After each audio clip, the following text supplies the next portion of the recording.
ഓം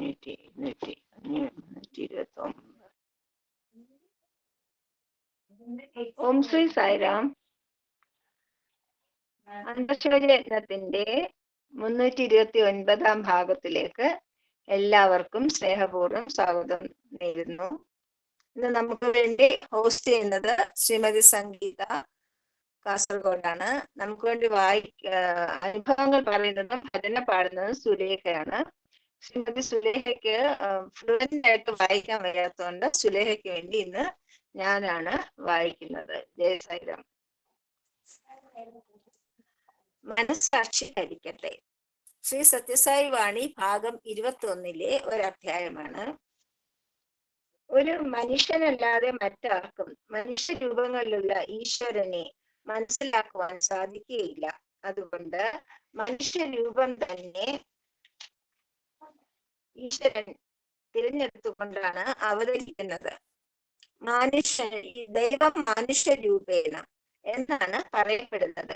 ഈശ്വരൻ മനുഷ്യാകൃതി കൈക്കൊള്ളുന്നത് ലോകത്തിൽ അവതരിക്കുന്നതിനും മാനവകുലത്തിന് ഈശ്വരനിലേക്കുള്ള മാർഗം കാണിച്ചു കൊടുക്കുന്നതിനും അവരിൽ അനുഗ്രഹം വർഷിക്കുന്നതിനും വേണ്ടിയാണ്.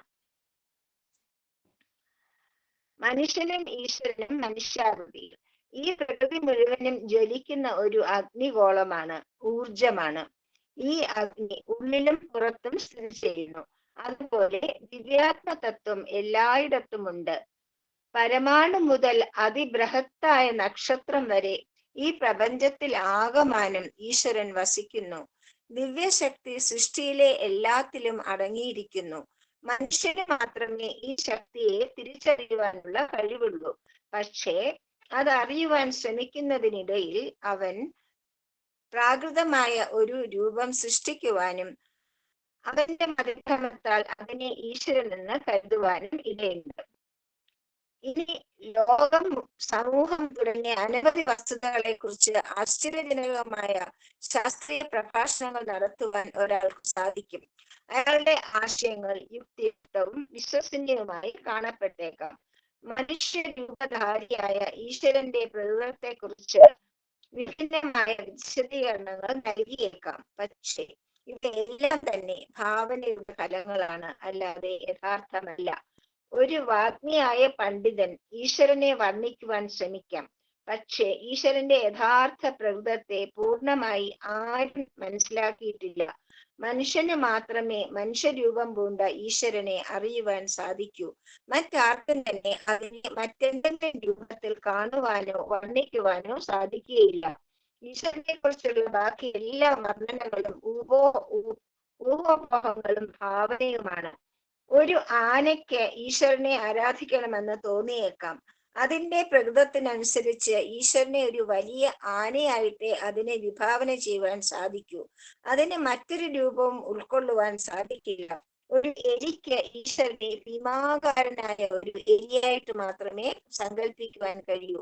അതുപോലെ മനുഷ്യന് ഈശ്വരനെ മനുഷ്യരൂപത്തിൽ മാത്രമേ ഉൾക്കൊള്ളുവാൻ കഴിയുകയുള്ളൂ. മനുഷ്യൻ സ്വന്തം മനുഷ്യത്വത്തിൽ വർത്തിക്കുന്നിടത്തോളം കാലം രൂപത്തിലൊഴിച്ച് മറ്റെല്ലാത്തിലും മനുഷ്യാതീതമായ ഈശ്വരനെ ഉൾക്കൊള്ളുവാൻ കഴിയുകയില്ല. പണ്ഡിതന്മാരുടെ ഈശ്വര വർണ്ണന ചിന്താക്കുഴപ്പം സൃഷ്ടിക്കുന്നതേയുള്ളൂ. വിദ്യാസമ്പന്നനും വാഗ്മിയുമായ ഒരു പണ്ഡിതൻ ഈശ്വരനെ പല വിധത്തിൽ വർണ്ണിച്ചേക്കാം.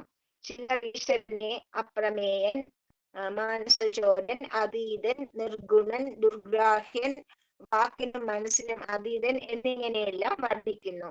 ഈ പദങ്ങളെല്ലാം തന്നെ ശബ്ദാഡംബരപൂർണമെങ്കിലും വെറും ജൽപ്പനങ്ങൾ മാത്രമാണ്. ഈ പദങ്ങൾക്ക് അർത്ഥങ്ങളും ഭാഷ്യങ്ങളും നൽകുവാൻ സാധിച്ചേക്കും. പക്ഷേ വ്യക്തിപരമായ അനുഭവത്തിന്റെ കാര്യത്തിൽ അവയെല്ലാം വിലയില്ലാത്തതും അപകടം നിറഞ്ഞതുമാണ്. അവ യഥാർത്ഥത്തെ പ്രതിനിധീകരിക്കുന്നില്ല. നിങ്ങൾക്ക് സൗകര്യപരമായ ഒരു അവസരം എപ്പോഴെങ്കിലും ലഭിക്കുമ്പോൾ ഒരു പണ്ഡിതനോട് ഈ ചോദ്യം ചോദിക്കുക: എന്താണ് അപ്രമേയൻ എന്ന പദത്തിന്റെ അർത്ഥം? സാത്വികമായ സാക്ഷ്യത്തിന് അതീതനായവൻ എന്നയാൾ പറഞ്ഞേക്കാം. മാനസേശ്വര എന്ന വാക്കിന്റെ അർത്ഥം മനസ്സിനും അതീതനായവൻ എന്ന് വർണ്ണിച്ചേക്കാം. പക്ഷേ ഇതിനപ്പുറം ഈശ്വരന്റെ രൂപത്തെ വെളിപ്പെടുത്തുവാൻ അയാൾക്ക് സാധിക്കുമോ? ഒരു സാധാരണക്കാരന്റെ ഈശ്വരൻ എന്ന ആശയമാണ് ഈ പണ്ഡിതനുള്ളതിനേക്കാളും ഭേദമെന്നാണ് എന്റെ മനസ്സിൽ തോന്നുന്നത്. ഈ പദങ്ങളൊക്കെ സാധാരണക്കാർക്കും ഉപയോഗിക്കാവുന്നതാണ്. പക്ഷെ അവർ മൗനം ദീക്ഷിക്കുന്നു.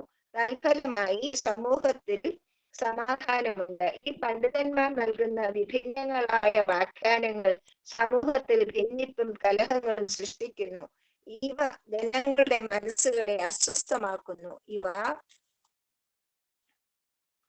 ഈ വസ്തുതകളും കലഹങ്ങളും മറ്റും ഉദ്ദീപിപ്പിക്കുന്നതിനും ഭേദം ഈ പണ്ഡിതന്മാർ മൗനം പാലിക്കുന്നതാണ്. പുരാതന കാലം മുതൽ ഇന്ന് വരെ ഈശ്വരനെ വർണ്ണിക്കുന്നതിനായി നിരവധി പദങ്ങൾ ഉപയോഗിച്ചു വരുന്നു. പക്ഷേ ഈശ്വരനെ കുറിച്ചുള്ള യഥാർത്ഥ സത്യം പ്രകടമാക്കുവാൻ ആർക്കും തന്നെ സാധിച്ചിട്ടില്ല. ഈശ്വരൻ എല്ലാ വസ്തുക്കളിലും അടങ്ങിയിരിക്കുന്നു. എല്ലാ രൂപങ്ങളും അദ്ദേഹത്തിൻ്റെതാണ്. അങ്ങനെ സർവ്വവ്യാപിയായ ഈശ്വരനെ എങ്ങനെ വർണ്ണിക്കുവാനാകും? എങ്ങനെ വെളിപ്പെടുത്തുവാനാകും? ചിലർക്ക് ബ്രഹ്മനാണെന്നും ചിലർ ബ്രഹ്മനല്ലെന്നും പ്രഖ്യാപിക്കുവാൻ ആർക്കെങ്കിലും സാധിക്കുമോ? മായാഭ്രമത്തിൽപ്പെട്ടവർ മാനുഷിക ദൗർബല്യം മൂലം അങ്ങനെ ചെയ്തേക്കാം. ഒരു പുഷ്പത്തിൽ സുഗന്ധം പോലെ, വിറകിൽ അഗ്നി പോലെ, എള്ളിൽ എണ്ണ പോലെ ധൈര്യത മനുഷ്യനിൽ അടങ്ങിയിരിക്കുന്നു. അത് അന്തർലീനമാണ്, ദൃഷ്ടിഗോചരമല്ല. ഈ ആന്തരിക യാഥാർത്ഥ്യത്തെ കുറിച്ച് ബോധമില്ലാതെ ബാഹ്യാവസ്ഥകളിൽ പ്രചോദിതരായി അതാണ് യാഥാർത്ഥ്യമെന്ന് മനുഷ്യൻ ധരിക്കുന്നു. അവർ ഉറുമ്പ പുറ്റുകളിൽ വസിക്കുന്നെന്ന് കരുതപ്പെടുന്ന മൂർഖം പാമ്പിന് പാലൊഴിച്ചു കൊടുക്കുന്നു. പക്ഷേ പാമ്പുകളെ കാണുമ്പോൾ അവയെ കൊല്ലുന്നു. അവർ നിലം മുഴുവൻ കലപ്പ വലിക്കുന്ന കാളയെ ഉപദ്രവിക്കുന്നു. പക്ഷെ ശിവന്റെ വാഹനമാണെന്ന് കരുതുന്ന ഒരു കാളയുടെ കൽപ്രതിമയെ ആരാധിക്കുന്നു. ഇതാണ് പ്രാചീന കാലം മുതൽ ജനങ്ങൾ അഭ്യസിച്ചു പോരുന്ന വേദാന്തം. ജീവിച്ചിരിക്കുന്നവയെ ഉപദ്രവിക്കുകയും അചേതന വസ്തുക്കളെ ആരാധിക്കുകയും ചെയ്യുന്നത് ഭാരതീയരുടെ ഈ ദുർബലമായ ഒരു പ്രകൃതമാണ്. പട്ടിണിക്കാരായ ഒരു മനുഷ്യൻ ഒരിത്തിരി ഭക്ഷണം പോലും കൊടുക്കാതെ ഒരാൾ ഈശ്വര പ്രതിമയുടെ മുമ്പിൽ നാനാവിധത്തിലുള്ള വിശിഷ്ട പൂജ്യങ്ങൾ നൈവേദ്യമായി വയ്ക്കുന്നു. ഒരു വെങ്കടേശ്വരന്റെ കുണ്ടിയിലേക്ക് ഒരു കെട്ട് നാണയങ്ങൾ നിക്ഷേപിക്കുന്നു. ഒരു ഭിക്ഷക്കാരൻ വന്നാൽ ഒരു പൈസ പോലും കൊടുക്കുകയില്ല. ഇതെല്ലാം നമ്മുടെ പുരാതനമായ ആചാരത്തിന്റെ ഭാഗമായി കരുതപ്പെടുന്നു. പക്ഷേ വിശന്നിരിക്കുന്ന ഒരുവന് ഭക്ഷണം നൽകുന്ന ഒരുവൻ എത്ര പുണ്യവാനായി തീരുന്നു എന്ന് അയാൾ അറിയുന്നില്ല. മനുഷ്യരൂപത്തിൽ ഈശ്വരന്റെ സാന്നിധ്യമുണ്ടെന്ന അടിസ്ഥാന തത്വത്തെ കുറിച്ചുള്ള ബോധം വളരെ ആവശ്യമാണ്. ഒരു ജീവൻ അഥവാ ജീവിക്ക് വേദനിക്കുന്ന ഒരു കാര്യവും ഒരാൾ ചെയ്യാൻ പാടില്ല. ഒരുവനെ വേദനിപ്പിക്കുമ്പോൾ ദേവനെ തന്നെയാണ് വേദനിപ്പിക്കുന്നത്. ഒരുവനെ ആരാധിക്കുമ്പോൾ അയാൾ ദേവനെ തന്നെയാണ് ആരാധിക്കുന്നത്. ജയ സായിറാം. സുലേഖ അനുഭവങ്ങൾ പറഞ്ഞോളൂ കേട്ടോ. സായിറാം.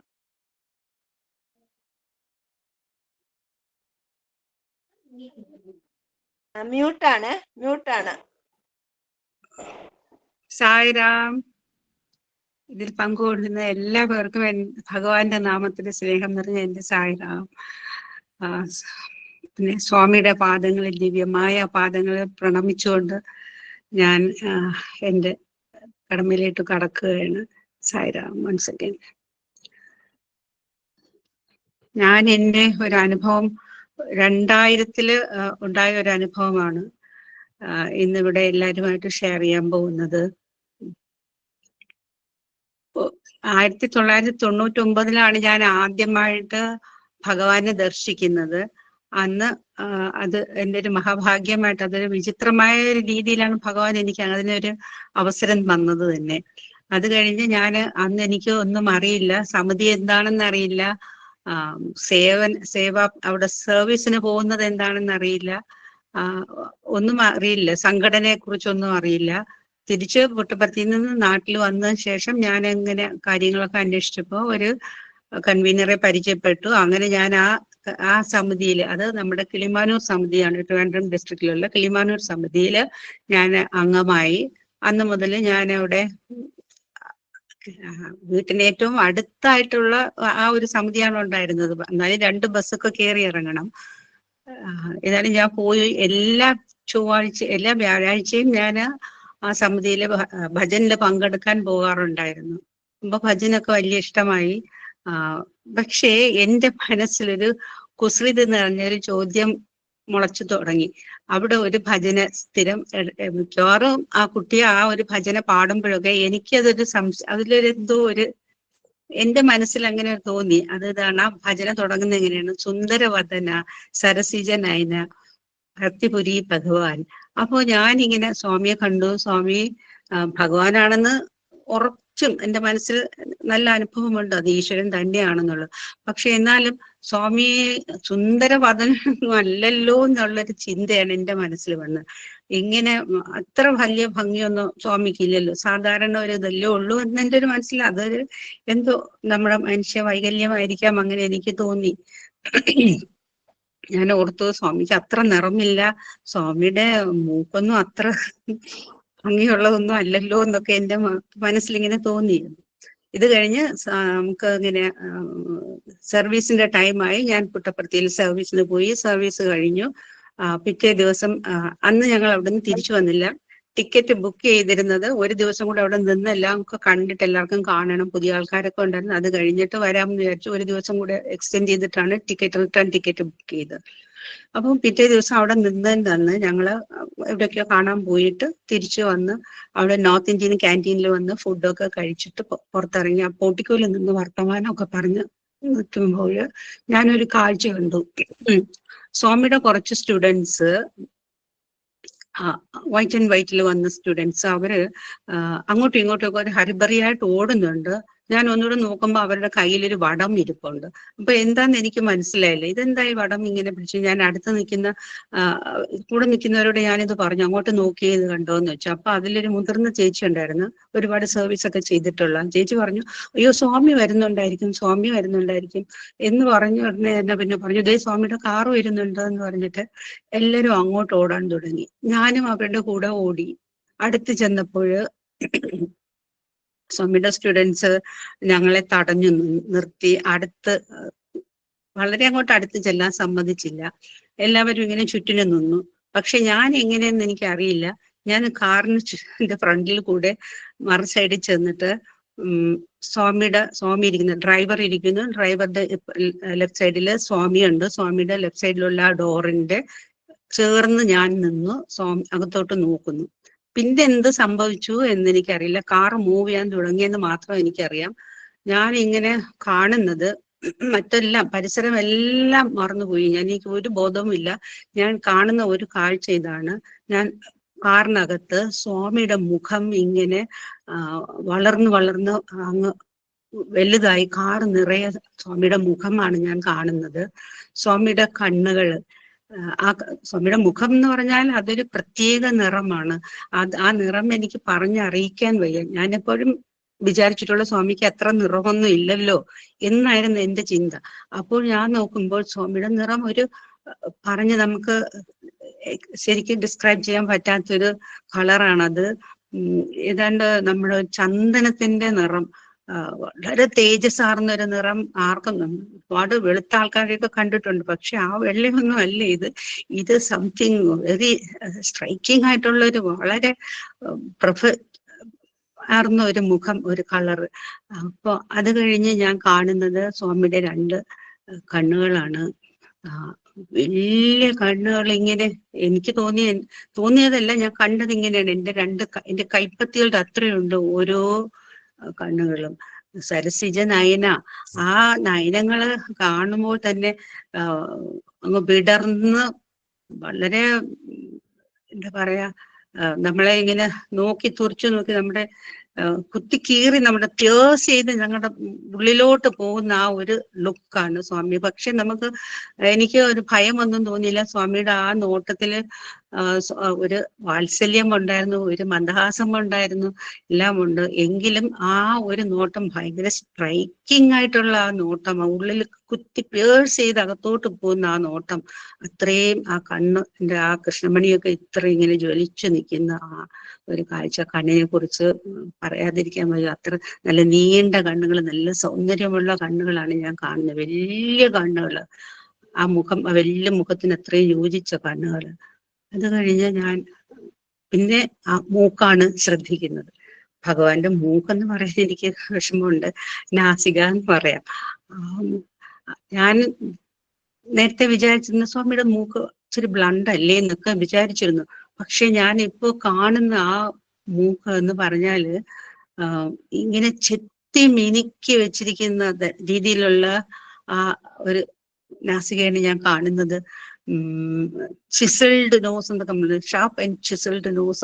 അതാണ് ഇങ്ങനെ തോക്ക് കണക്ക് സ്വാമിയുടെ മൂക്ക് ഇങ്ങനെ ഫ്രണ്ടിൽ ഇങ്ങനെ തള്ളി ഇങ്ങനെ സ്ട്രെയിറ്റ് ആയിട്ടല്ല, ഒരു ചപ്പലോ ഒരു വരയോ ഒരു ഗ്രൂവോ ഒന്നുമില്ല. നല്ല സ്ട്രെയിറ്റ് പോളിഷ്ഡ് ആയിട്ടുള്ള നല്ല സ്ട്രെയിറ്റ് നോസ്, നല്ല ഷാർപ്പ് ആൻഡ് എന്താ ചിസൽഡ് നോസ് കണക്ക് ഇങ്ങനെ ഇരിക്കുകയാണ്. അപ്പൊ ഇത്രയും കണ്ട് ഞാൻ അപ്പൊ സ്വാമിയെ കുറിച്ച് ഞാൻ എൻ്റെ മനസ്സിലുണ്ടായിരുന്ന ആ ചിന്തയൊക്കെ മാറി. എനിക്ക് പക്ഷേ ഞാൻ ഇങ്ങനെ സ്വാമിയെ വേറൊന്നും എനിക്ക് ഓർമ്മയില്ല. പുറത്ത് എന്ത് നടക്കുന്നത്, പുറത്ത് ആരൊക്കെയോ എന്തോ പറയുന്നുണ്ട്, ചലോ ചലോ സായിറാം സായിറാം ചലോ ചലോ എന്ന് കേൾക്കുന്നുണ്ട്. പക്ഷെ എനിക്ക് അതിലോട്ടൊന്നും ശ്രദ്ധ പോകുന്നില്ല. ഞാൻ ഇതിൽ തന്നെ മുഴുകി അങ്ങനെ കണ്ടുകൊണ്ടേ ഇരിക്കുവാണ്. അവസാനം എൻ്റെ അടുത്ത് ആരോ ഇങ്ങനെ എൻ്റെ തട്ടിയിട്ട് ചലോ ചലോ എന്ന് പറഞ്ഞു. അപ്പോഴാണ് എനിക്ക് ശരിക്ക് ആ സ്വബോധം വരുന്നത്, പരിസര ബോധം വരുന്നത്. ഞാൻ നോക്കുമ്പോൾ കണ്ണ് തുറന്നിരിക്കുക തന്നെ, പക്ഷേ എനിക്ക് പരിസര ബോധമില്ലായിരുന്നു അത്രയും സമയം. ഞാൻ ഇങ്ങനെ പെട്ടെന്ന് ഈ തട്ടി വിളിക്കുന്നത് കണ്ടിട്ട് ഞാനിങ്ങനെ നോക്കുമ്പോൾ ഞാൻ കാണുന്നത് ഞാൻ തുടങ്ങിയ സ്ഥലമല്ലല്ലോ. തുടങ്ങിയത് ഞാൻ കാറിനടുത്ത് വന്ന് നിന്നത് നോർത്ത് ഇന്ത്യൻ ക്യാൻറ്റീനിൽ വെച്ച് ഫ്രണ്ടിലായിരുന്നു. ഇപ്പോ ഞാൻ നിൽക്കുന്നതും കാറ് നിൽക്കുന്നതും നമ്മുടെ സൗത്തിൽ വന്നിട്ട് നമ്മുടെ ലേഡീസ് ക്യാൻറ്റീൻ ഉണ്ടല്ലോ, സേവാദൾ ക്യാൻറ്റീനും കഴിഞ്ഞിട്ട് അവിടെ ഒരു ഓഫീസറുണ്ട്. നമ്മുടെ ലിഖിത ജപമൊക്കെ ബുക്കുകൾ കൊണ്ട് കൊടുക്കുമ്പോൾ ഞങ്ങൾക്ക് വിഭൂതി തരുന്ന ആ ഒരു ഓഫീസ്, അതിന്റെ പേര് ഞാനിപ്പോ ഓർക്കുന്നില്ല. ആ ഓഫീസ് ഗേറ്റിന്റെ അടുത്ത് അവിടെ നിൽക്കുന്നു. അപ്പൊ ഞാൻ ആലോചിച്ചു, ഞാൻ എങ്ങനെ ഇവിടം വരെ എത്തി? ഞാൻ നടക്കുന്നതായിട്ടോ മൂവ് ചെയ്യുന്നതായിട്ടോ കാർ അനങ്ങുന്നതായിട്ടോ ഒന്നും എനിക്ക് ഫീൽ ചെയ്തില്ല. ഞാൻ അവിടെ നിന്ന് തുടങ്ങി ഇപ്പൊ ഇവിടെ നിൽക്കുന്നത്, ഇതെന്ത് സംഭവിച്ചു എന്നുള്ള ഒരു പരിഭ്രമത്തിൽ ഞാനിങ്ങനെ നിൽക്കുവാണ്. സേവാദാൾ എന്നോട് പ്ലീസ് മൂവ് മാഡം എന്ന് പറഞ്ഞ് ഞാൻ മാറി നിന്നു. സ്വാമിയുടെ കാറ് ഗേറ്റ് കഴിഞ്ഞ് പുറത്തങ്ങ് പോവുകയും ചെയ്തു. ഞാനിങ്ങനെ ആകെ ഒരു സ്തബ്ധയായിട്ട് ഇങ്ങനെ നിൽക്കുകയാണ്. എന്ത് ചെയ്യണമെന്നൊന്നും എനിക്കറിയില്ല. പെട്ടെന്ന് അപ്പോൾ ഞാൻ നോക്കുമ്പോ എന്റെ ഫ്രണ്ട്സ് എല്ലാം, കൂടെ ഉണ്ടായിരുന്നവരെല്ലാരും ഓടി വരുന്നു. ഓടി വന്നിട്ട് അവരെന്നോട് ചോദിച്ചു, എന്ത് പറ്റി സുലേഖ, എന്ത് പറ്റി എന്താ അവര് മാറാനൊന്നും പറഞ്ഞില്ലേ, കൂടെ ഇങ്ങനെ വരാൻ സമ്മതിച്ചോ എന്നൊക്കെ ചോദിക്കുമ്പോഴാണ് ഞാൻ അറിയുന്നത്. എന്നിട്ട് അവര് പറഞ്ഞു, ഞങ്ങൾക്ക് ആർക്കും കൂടെ വരാൻ പറ്റിയില്ല, സുലേഖ മാത്രമേ ഉണ്ടായിരുന്നുള്ളൂ ഇതിന്റെ കൂടെ ഇങ്ങനെ വന്നത്. ഞാൻ അന്നേരമാണ് ആലോചിച്ചത്, ഞാൻ നടന്നു വന്നു, ഞാൻ ഓടി വന്നു, ഞാൻ എങ്ങും വീണില്ലല്ലോ, അവരെന്നെ പിടിച്ച് മാറ്റിയില്ല. അപ്പൊ ഇത് ഇങ്ങനെയാണെങ്കിൽ എന്റെ മനസ്സിൽ ഓർമ്മയുണ്ട് എനിക്ക്, അവര് ചെലോ ചെലോ എന്നൊക്കെ പറയുന്നത്, സൈറാം സൈറാം സൈറാം എന്ന് വിളിക്കുന്നുണ്ട്, അതെനിക്കുണ്ട്. അപ്പൊ ഒരുപക്ഷെ അവരെന്റെ അടുത്ത് മാറാൻ പറഞ്ഞതായിരിക്കാം. ഞാൻ മാറിയിട്ടില്ല. ഞാനിങ്ങനെ സ്വാമിയുടെ ആ കാരണത്ത് സ്വാമിയുടെ ആ രൂപം ഇങ്ങനെ കണ്ട് എല്ലാം മതിമറിഞ്ഞിങ്ങനെ നിൽക്കുമായിരുന്നു, നടക്കുമായിരുന്നു. എനിക്കിപ്പോഴും അറിയില്ല അത് സംഭവിച്ചു എന്നുള്ള എനിക്ക് ഇപ്പോഴും അറിയില്ല.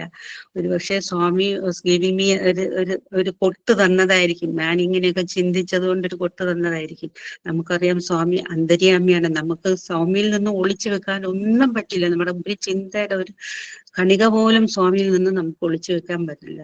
അത് മാത്രമല്ല, സ്വാമി ചിലപ്പോ ഇതിനെല്ലാം ഈ ഫീച്ചേഴ്സിന്റെ കാര്യം വിട്ടിട്ട് ഞാൻ ഇങ്ങനെ ചിന്തിക്കുമ്പോൾ എനിക്ക് പിന്നെ തോന്നിയത് ഇതാണ്, സ്വാമി ഒരു വലിയൊരു സത്യമാണ് എന്നെ പഠിപ്പിച്ചത്. കാണുന്നതല്ല സത്യം എന്നുള്ള ആ വലിയ ഒരു തത്വമാണ് സ്വാമി എന്നെ കൂടി പഠിപ്പിച്ചതെന്ന്. ഇതെന്റെ ഒരു വളരെ ഞാൻ പ്രഷർ ചെയ്യുന്ന ഒരു അനുഭവമായിട്ട് ഞാൻ വെച്ചിരിക്കുന്നു. അത് മാത്രമല്ല, എനിക്ക് ഇന്നിപ്പോ ഞാൻ 2000 ഇത് കണ്ടത്, ഈ അനുഭവം ഉണ്ടായത്. ഇന്ന് 2025 ഒരു സിൽവർ ജൂബിലി പോലെ എനിക്ക് തോന്നി. ഈ അവസരത്തിൽ എനിക്ക് ഇങ്ങനെ ഒരു പ്ലാറ്റ്ഫോമിൽ ഈ ഒരു അനുഭവം ഷെയർ ചെയ്യാൻ അവസരം തന്ന വത്സല ചേച്ചിക്കും മറ്റെല്ലാ ചേച്ചിയുടെ കൂട്ടുപ്രവർത്തകർക്കും ഇതിലുള്ള എല്ലാ സായി ഡിവോട്ടികൾക്കും എൻ്റെ നമസ്കാരം, എൻ്റെ കൂപ്പുകൾ, എൻ്റെ വാക്കുകളെ ഞാൻ ഭഗവാന്റെ പാദത്തിൽ സമർപ്പിക്കുന്നു. Sai Ram. Sai Ram Sulekha, thank you so much. Actually ഭഗവാൻ 3 നിറത്തിൽ സാധാരണ പ്രത്യക്ഷപ്പെടാറുണ്ട്. നല്ല വെളുത്ത നിറം, പിന്നെ ചെമ്പ് നിറം, പിന്നെ ഒരു ശ്യാമവർണ്ണം. ഇത് വല്ലാത്തൊരു വെളുപ്പായിരുന്നു ചേച്ചി, അത് ഡിസ്ക്രൈബ് ചെയ്യാൻ പറ്റില്ല. Sai Ram.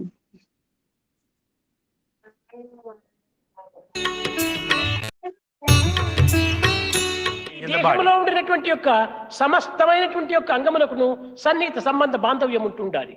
There is intimate relationship between different organs of the body. దేహంలో ఉండినటువంటి ఐకమత్యము మరి ఏ ఒక్క దీనిలో కూడా మనకు కనిపించదు. The unity present in the body is present nowhere else. దీనికి నీ మనసుకు కూడా మరింత సన్నిహిత సంబంధ బాంధవ్యం ఉంటుండాలి. There is much more intimate relationship between the body and the mind. కనుక మనోదేహముల యొక్క ప్రభావాన్ని మానవుడు మొట్టమొదటిగా గుర్తించాలి. Man must realize the effect of the relationship between the body and the mind. మనసు యొక్క ప్రభావం కూడా ఆరోగ్యం పైన అమితంగా ఉంటుంటాది. The thinking faculty of the mind has got effect on the body. కేవలం దేహం పైన మాత్రమే కాదు, జగత్తు పైన కూడా మన ప్రభావం చాలా అధికంగా ఉంటుండాలి. The effects of the mind, they not merely reflect on the body but on the అందువలన world. వేదాంత ప్రబోధయందు మనోమూలం ఇదం జగత్. That's why in Vedantic parlance it is said, the entire world is of your own mind. కనుక మానవత్వములో ఈ దివ్యత్వం అనేటువంటి యొక్క దైవత్వము అనేక విధములైనటువంటి యొక్క మార్గము లోపల మానవునికి ప్రతిబింబిస్తూ ఉంటుండాలి. Like this, the divinity in man reflects in his own life in various ways. కనుకనే మానవ సేవే మాధవ సేవ అని చెప్తూ వచ్చారు. Service to humanity is service to God. మానవుడు మానవుడు కాదు, మానవుడు దేవుడే. Human being is not just a human being, he is God himself. ఏ సేవలు చేసినప్పటికీ దైవ సేవగానే మనం భావించాలి. Whatever service that is rendered, it amounts to service to God. Sulekha ഒരു ഭജന പാടിക്കോളൂ. സായിരാം ചേച്ചി, സായിരാം. കൃഷ്ണ ഭജോ സായി, കൃഷ്ണ ഭജോ സായി ഗോപാല. കൃഷ്ണ ഭജോ സായി, കൃഷ്ണ ഭജോ സായി ഗോപാല. സായി ഭജോ സത്യ സായി ഭജോ സായി ഗോപാല. സായി ഭജോ സത്യ സായി ഭജോ സായി ഗോപാല. കൃഷ്ണ ഭജോ സായി, കൃഷ്ണ ഭജോ സായി ഗോപാല. വേണുഗോപാല സായി വിഠല ബോലോ. വേണുഗോപാല സായി വിഠല ബോലോ. नंद के लाल साई विठ्ठल बोलो. नंद के लाल साई विठ्ठल बोलो. श्याम भजो साई, श्याम भजो साई गोपाला. श्याम भजो साई, श्याम भजो साई गोपाला. कृष्ण भजो साई, कृष्ण भजो साई गोपाला. साई भजो सत्य साई भजो साई गोपाला. कृष्ण भजो साई, कृष्ण भजो साई गोपाला. वेणुगोपाल साई विठ्ठल बोलो. नंद के लाल साई विठ्ठल बोलो, श्याम भजो साई श्याम भजो, साई गोपाला। कृष्ण भजो साई कृष्ण भजो, साई गोपाला। साई राम. സായിരാം. സായി ഉപമ. നാം എന്തിനു വേണ്ടിയാണ് ഈശ്വരന്റെ പാദപൂജ ചെയ്യുന്നത്? ഭഗവത് പാദങ്ങളിൽ ശിരസ് വെച്ച് നമസ്കരിക്കുന്നത് ഭക്തന്റെ മനസ്സിൽ പവിത്രമായ ചിന്തകളും സദ്ഭാവനകളും ഉണ്ടാകുന്നതിന് വേണ്ടിയാണ്. അതായത് ഭഗവത് പാദങ്ങളിൽ നമസ്കരിക്കുമ്പോൾ ഭഗവാന്റെ ദിവ്യമായ ഊർജം ഭക്തരിലേക്ക് പ്രവഹിക്കുന്നു. ഇത് ഒരാൾ പവിത്രമായ വസ്തുക്കളുമായി ബന്ധം പുലർത്തണമെന്നും അപവിത്രമായ വസ്തുക്കളിൽ നിന്നും ദൂരെ നിൽക്കണമെന്നും സൂചിപ്പിക്കുന്നു. എന്തുകൊണ്ടെന്നാൽ നിങ്ങൾ എന്താണോ സ്പർശിക്കുന്നത് അത് നിങ്ങളെ ബാധിക്കുന്നു. ഉദാഹരണത്തിന്, നിങ്ങൾ തീയിൽ തൊടുകയാണെങ്കിൽ നിങ്ങൾക്ക് കൈ പൊള്ളലേൽക്കുന്നു. അതുപോലെ തന്നെ നിങ്ങൾ ഇരുമ്പിനെ പോലും ചുട്ടുപഴുപ്പിക്കുന്ന ശക്തിയുള്ളതാണ് തീ. അത് അണഞ്ഞു കഴിയുമ്പോഴോ കരിയായി തീരുന്നു. ആ കരിയിൽ നിങ്ങൾ തൊടുകയാണെങ്കിൽ നിങ്ങളുടെ കൈകൾ കറുത്തു പോകുന്നു. രണ്ടു വിധത്തിലും തീയുമായുള്ള സമ്പർക്കം പ്രയോജനകരമല്ല. പക്ഷേ നിങ്ങൾ ഈശ്വരന്റെ ദിവ്യമായ അഗ്നിയുമായി സമ്പർക്കം പുലർത്തുന്നത് കൊണ്ട് നിങ്ങളുടെ ദുശ്ചിന്തകളും ദുർവികാരങ്ങളും ഭസ്മമായി പോകുന്നു. ഈ പവിത്രതയാണ് പാദനമസ്കാരവുമായി ബന്ധപ്പെട്ടിരിക്കുന്നത്. ഭഗവാൻ ശ്രീ സത്യസായി. സായിരാം. സമസ്തലോകാ സുഖിനോ ഭവന്തു, സമസ്തലോകാ സുഖിനോ ഭവന്തു, സമസ്തലോകാ സുഖിനോ ഭവന്തു. ഓം ശാന്തി ശാന്തി ശാന്തി. ജയ സായിരാം.